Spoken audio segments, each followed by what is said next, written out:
How do we double from 4.6 billion? If Pakistan does it right, we have a chance to get more than our fair share in the global market. This is a massive, massive opportunity, virtually infinite demand over the next few years. We have to be problem solvers. It's very scary if we do not accept that AI will change what we do, how we do it, we are doomed. We are sitting at a crazy inflection point.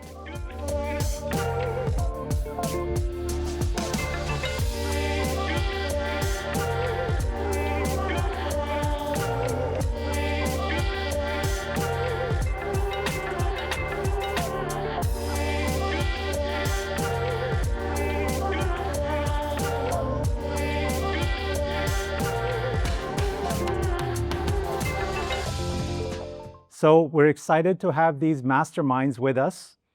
And let's start with a question. How do we double from 4.6 billion? It's just a number, okay? And just you have to imagine how we get to 4.6 billion. What do we sell? And it's easy from there onwards. And I believe that last 30 years, Faisal, were challenging because we were building a credible name for Pakistan, that Pakistan can do tech. When I started 30 years ago, Fatma, and we go back, not easy to sell Pakistan because Pakistan, it was a challenge. And so we did sell. Nevertheless, we did. Today, it's a different ballgame. Mashallah, mashallah, people visiting around us has proven that Pakistan is a tech destination. And we are very capable of delivering mission-critical solutions. So it's not a big number, but few things have to be taken care of before we can get to that number, or we can get to a bigger number. I think our colleagues will talk about that. What's there we can do to make sure we get to $15 sooner, not later. Actually, if you think about Pakistan's tech numbers, most of it is coming from service side, right? I mean, except for Voice-Up, most people in this room are selling hours, right? And Saad is gaming. I think one of the things we need to focus on is how we can start having more companies in Pakistan that are producing IT products and software products. That's one area. The other area, which I think is an amazing challenge and amazing opportunity, is the next wave of growth that is coming in the global IT ecosystem, the AI enablement wave that is coming. And if Pakistan does it right, we have a chance to get more than our fair share in the global market. If we don't do it right, the IT exports will start suffering, because I think all of you will agree that some of the low-end work that was being done by our freelancers and smaller IT companies is actually going to disappear, right? It will be done by tools. So as a CEO of PSEB, I am very interested to hear from all of you today as to how we are preparing for this next wave and what we should be doing both from industry perspective and government perspective, so that Pakistan continues and accelerates its growth. I think, and feel free to disagree, that in the previous waves, the cloud wave that came, the Y2K wave that came before these, Pakistani companies largely missed the boat. We did not capture enough business that we could have. In this wave, if we are proactive, we can do a lot better, and we have to. We cannot take the chance of missing this boat.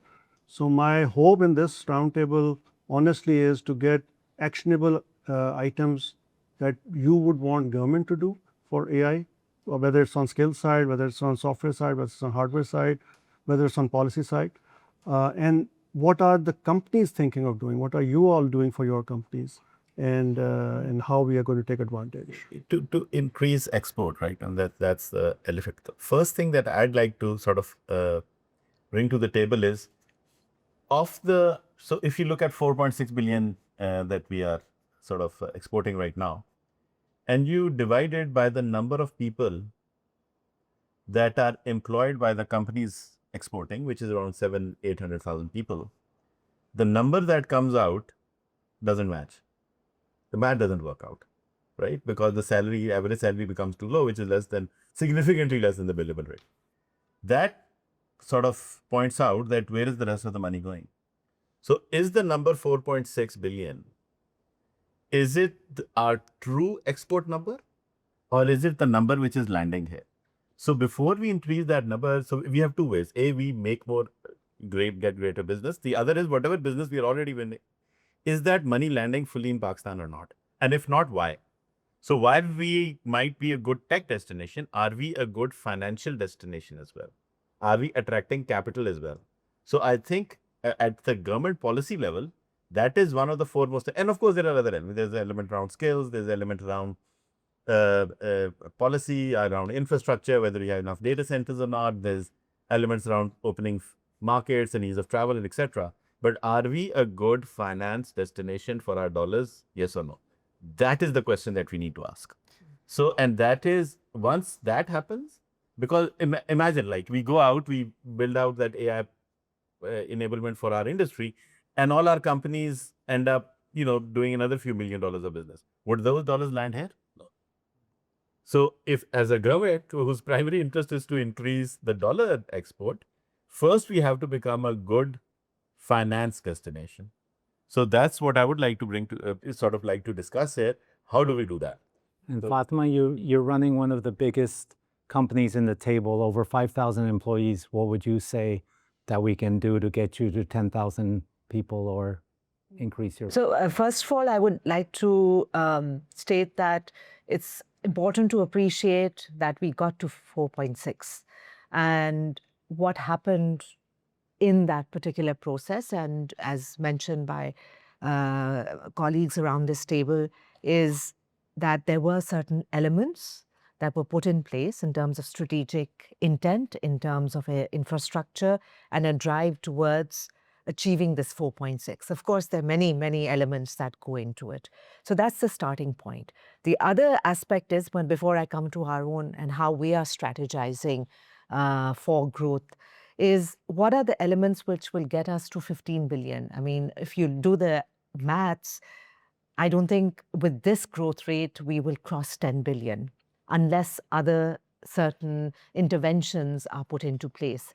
So there are 5 things that actually we should be looking at and seeing how is the government and the industry pivoting in terms of enabling that sustainable growth. And what got us there won't get us to that 2030 or 2031 target. One is infrastructure, aapka internet and energy, very important. 2 is the talent, of course.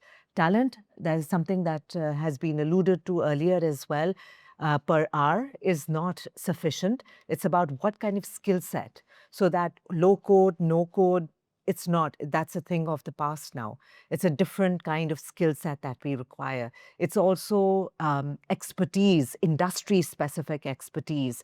There are other elements, productization, shift from services to, from SI to more productization. Then you have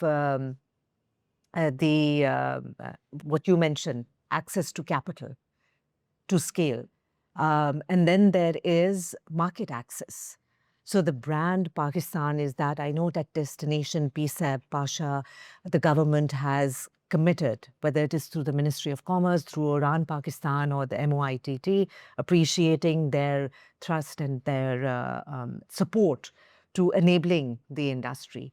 But that goes back to then if you make these changes in these 4-5 elements, is that also, and maybe this may be a bit more, we have to always see how is the industry also shifting. That's a very important conversation. So we say the government needs to change. Has the industry also changed in terms of what is required? The shift from services to productization. It's a totally different dynamic altogether. The pricing model, the business model is very different as well.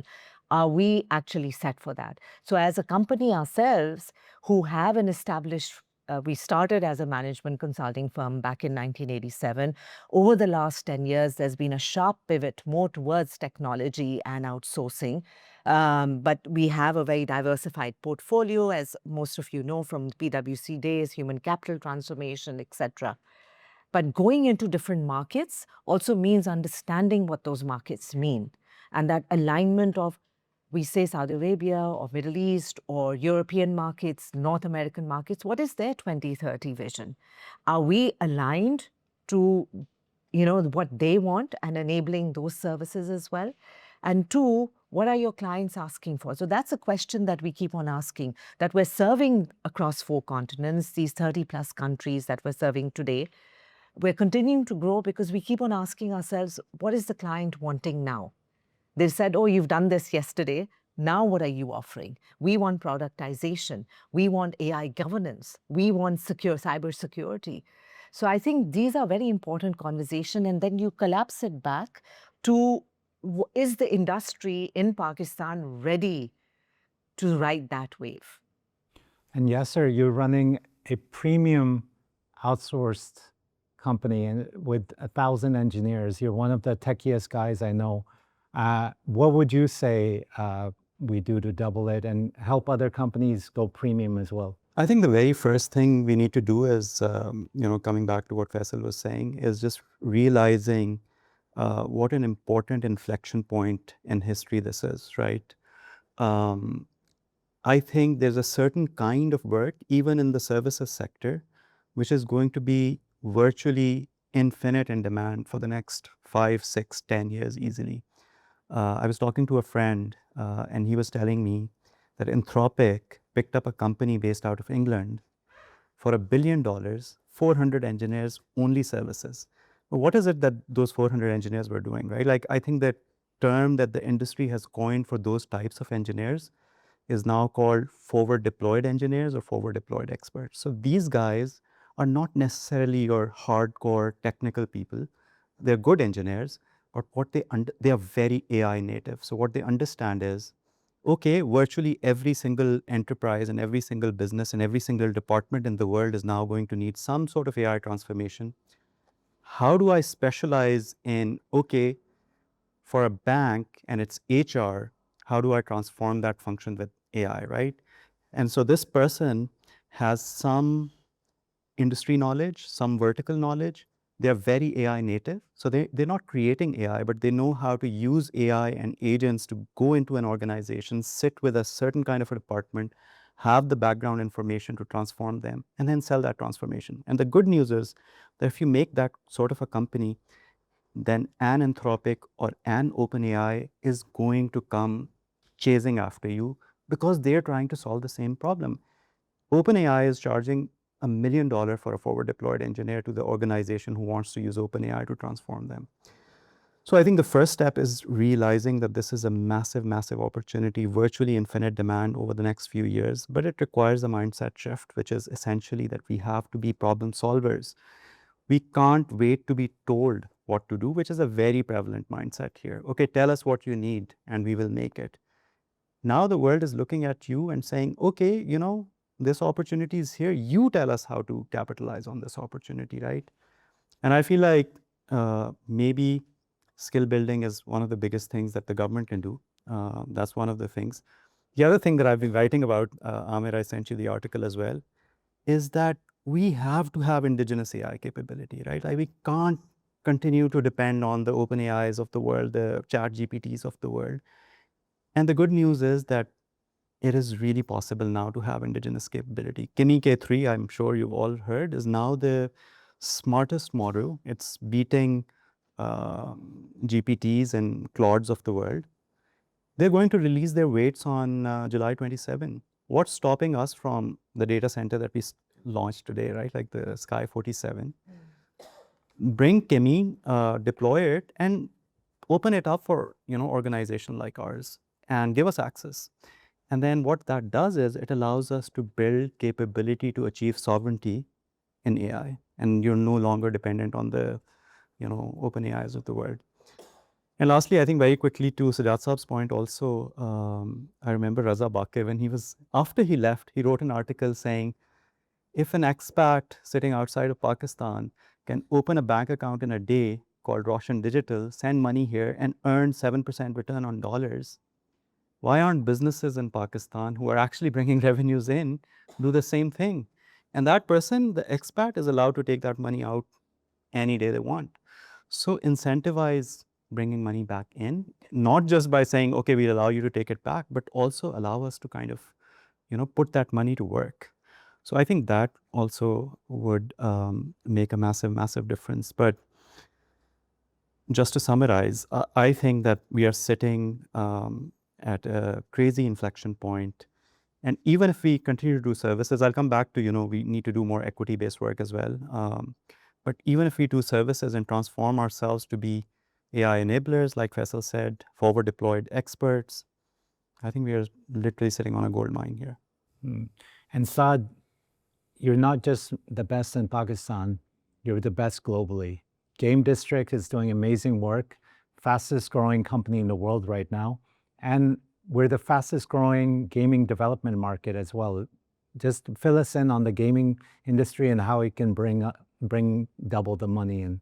I think there's a lot of things to be said, and first of all, what Sajad bhai was said, absolutely good, that we need a lot of financial support.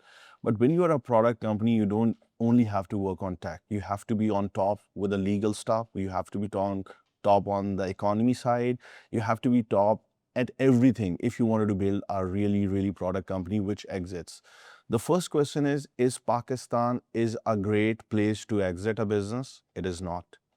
Nobody will get exit from Pakistan. If I wanted to get an exit, I want to go out. And when you don't have a stories where you get exit in Pakistan, and that story build other founders to see that story, and then how the ecosystem grows. So whatever we say that, we have a great business, 4.6 billion, revenue, do we have world-class, companies as, what everybody was said?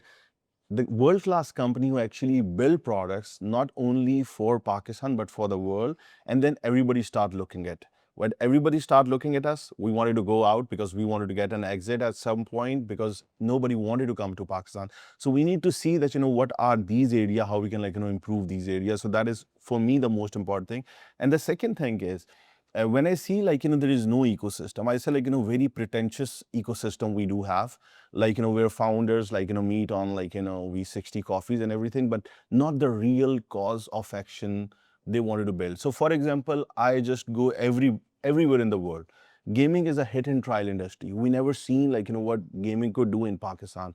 And I am actually founding technology data pipeline CICSD outside of Pakistan because nobody in Pakistan is helping me with that, because nobody understand what I'm planning to do. So I need to go out, wanted to tell everybody what we are building. Outside of Pakistan, people understand this, and in Pakistan, nobody was actually understand what gaming can do unless we go up to a point and then people start talking with us. So that's also very pretentious. That I actually been not been a part of that group, so that affected us a lot. If that would, and then largely the capital is a huge problem when you are running a product company.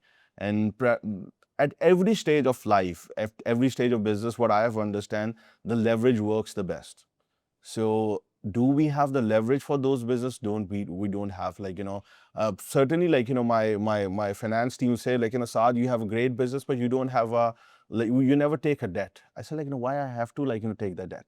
He said you have to take the debt because then you can go to the big funds and ask for low interest money for taking your, and I was like how does that work? And we don't have any financial institution who can help the businesses to raising money or helping out these things. You go to the bank, he said we can't give it to any money to you, and if you wanted to give you money, it will be in Pak rupees, and then so everything is that needs to be fixed out.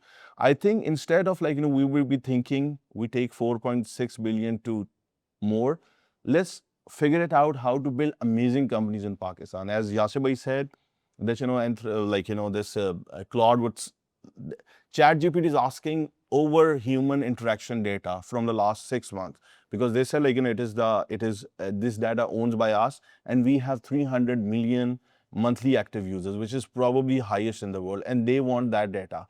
And when I go to my data team, I say what are these things they ask? So I say okay, it will take a year to us by developing our data pipelines to go up to these areas.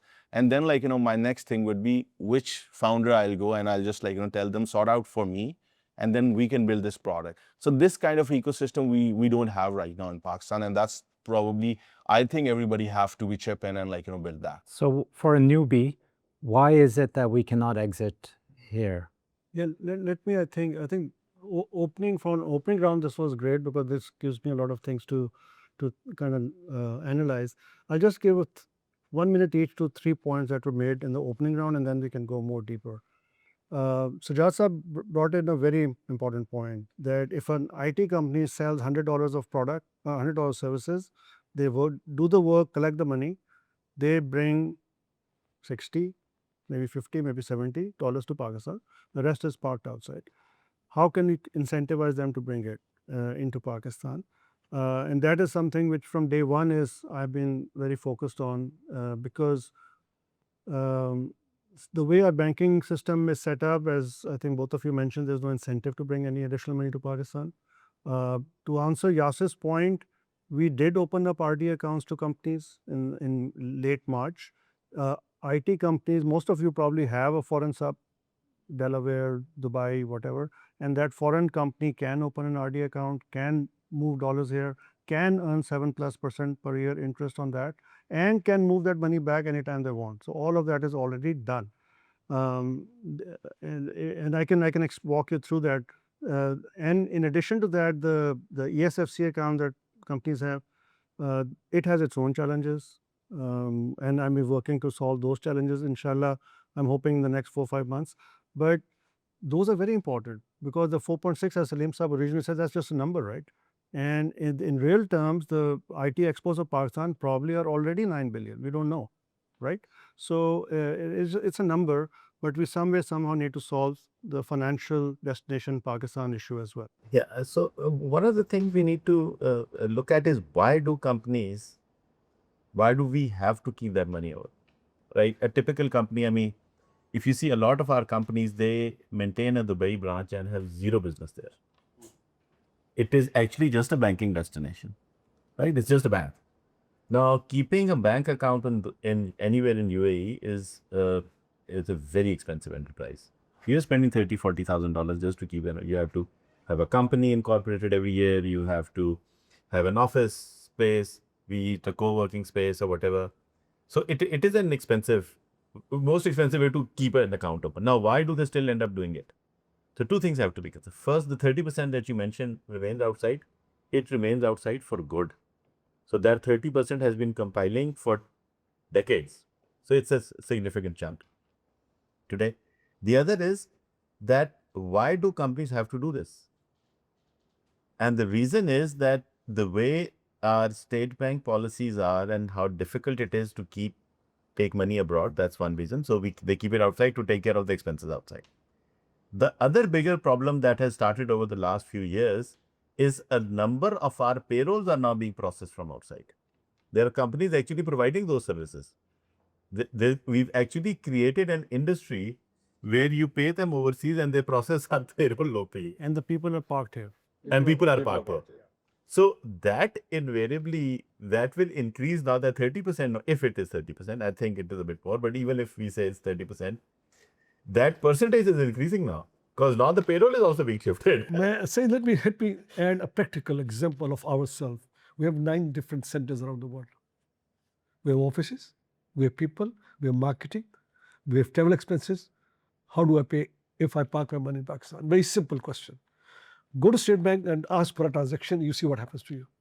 Nobody will wait outside for my money to be salary to be paid or rent to be paid. So there's a very serious inability for us to manage our businesses if we want to sell overseas. Salaries have to be paid on time, rents have to be paid on time. I want to pay from here. I want to bring everything here so I can pay from here. But it doesn't work that way. State Bank has very difficult way of transaction money from here to there. Faisal. I think we've talked about that many times, and you've been working with that. I was at State Bank Karachi yesterday.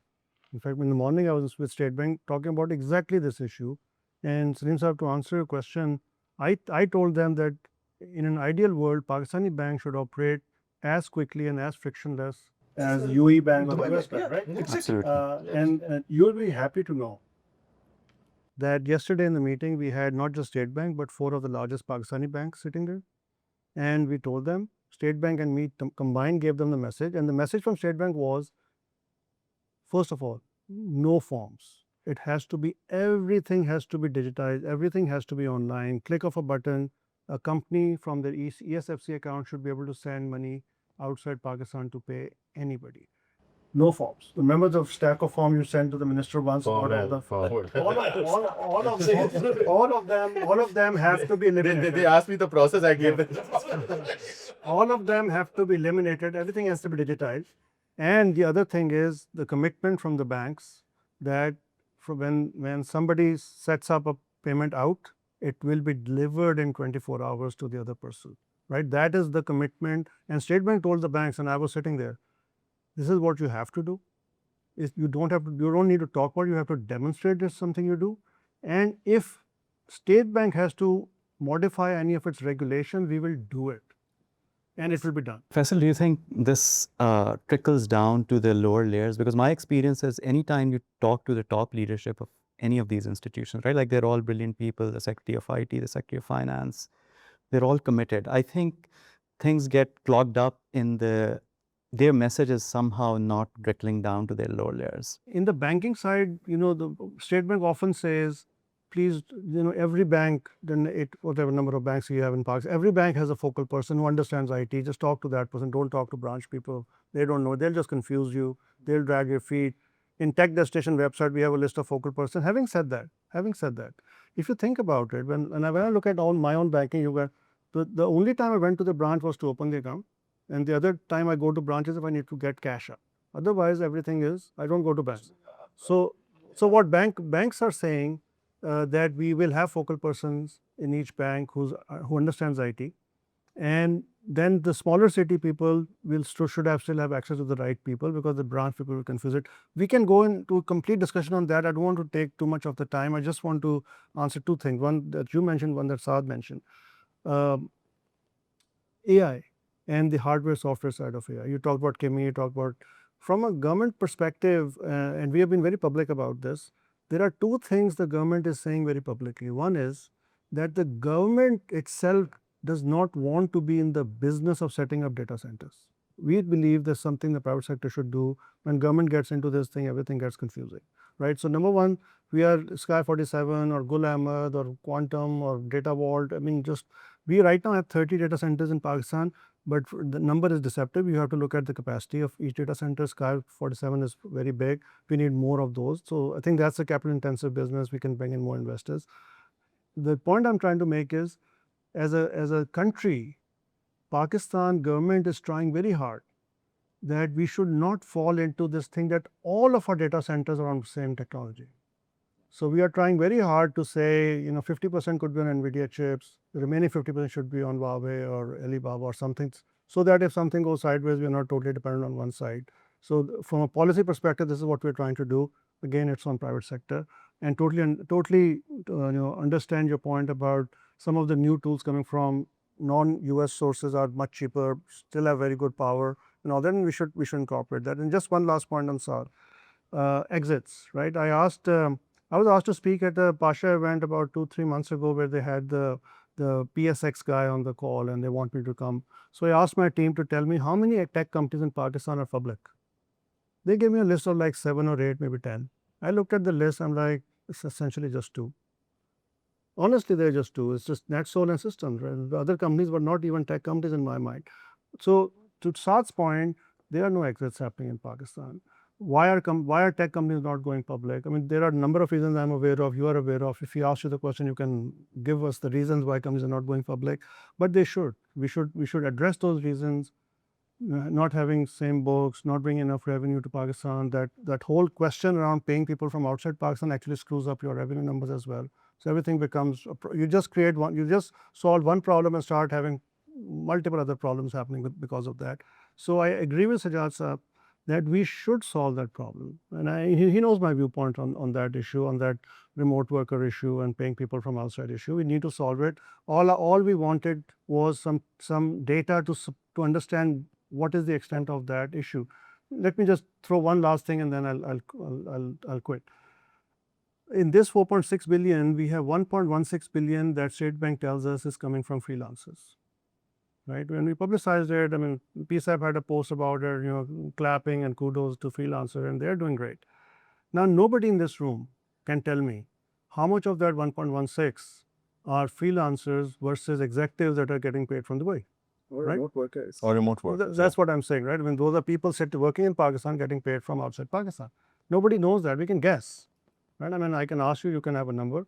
And till the time we understand the extent, and the other thing we don't know is, I've heard a number that an average freelancer earns $10,000 a year, right? Or maybe that's the max. But so those are doing smaller projects, getting paid from a bunch of different sources, whereas the executives are getting paid nice salaries and they're getting paid from outside Pakistan. So I don't totally agree with Siraj Saab. The problem should be addressed. We need to solve it in a way which makes sense. Because this being Pakistan, just solve it in a, but by putting payroll tax on all those people, guess what? They will stop bringing money into Pakistan. Pakistanis will want a jugaad or whatever. So totally understand the issue. Totally appreciate we need to solve it. I think the collective wisdom of the industry and the government is needed to come up with a solution that works. I think the incentive for every IT employee to become a freelancer or a remote employee for a foreign company is a really perverse incentive. And I think it's all about incentives, right? So the government's job, your job is to figure out how to incentivize it in the other direction. So that's one thing. And I'm going to do a slight pushback on, yes, I agree the government should not be setting up data centers. But the thing is, when I get, let's say, my 1,000 people a $20 or $100 Claude subscription, that subscription is actually costing Anthropic $1,000. You know that, right? Like, it's so heavily subsidized. If I'm going to compete with heavily subsidized global AI, then somebody has to subsidize that, right? Like, give me the Sky 47 can host it themselves, but the compute cost that they will incur will make it completely not competitive with. So that's something that the government has to think about. If you're going to have indigenous AI, we should have indigenous AI, first of all, sovereign AI. But then for some time, at least, that sovereign AI, until the hardware costs, until the compute costs go down, has to get some subsidy. And I don't know if the private sector can give that subsidy. Actually, what you said and what I said are actually both true. Meaning, without getting into this business of setting up data centers, we should come up with solutions around this. I'm giving you a concrete suggestion. But there's a timeline here.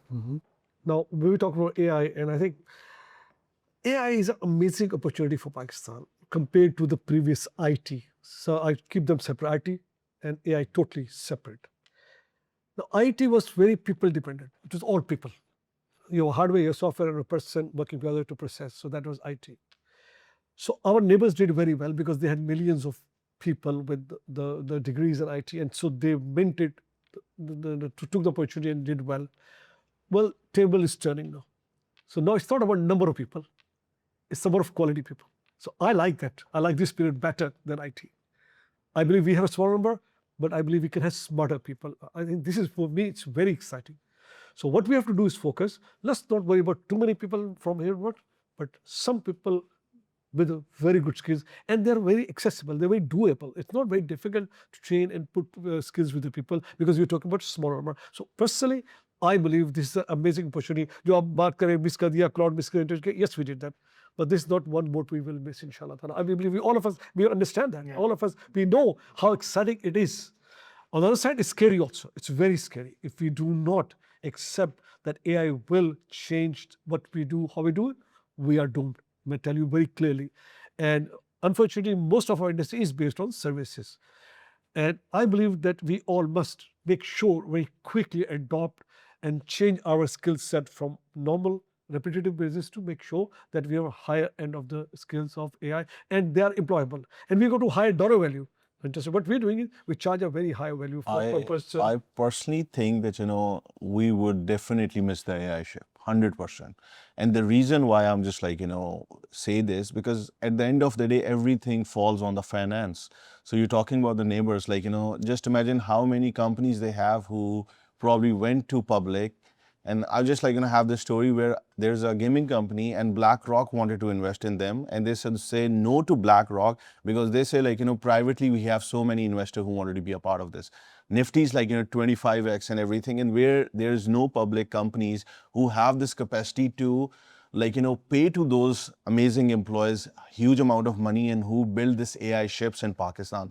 Eventually what happened would be that, any other countries where they have like, more financial leverage, they probably go back to Dubai, Singapore, and they just start investing through Pakistani talent, through freelancing.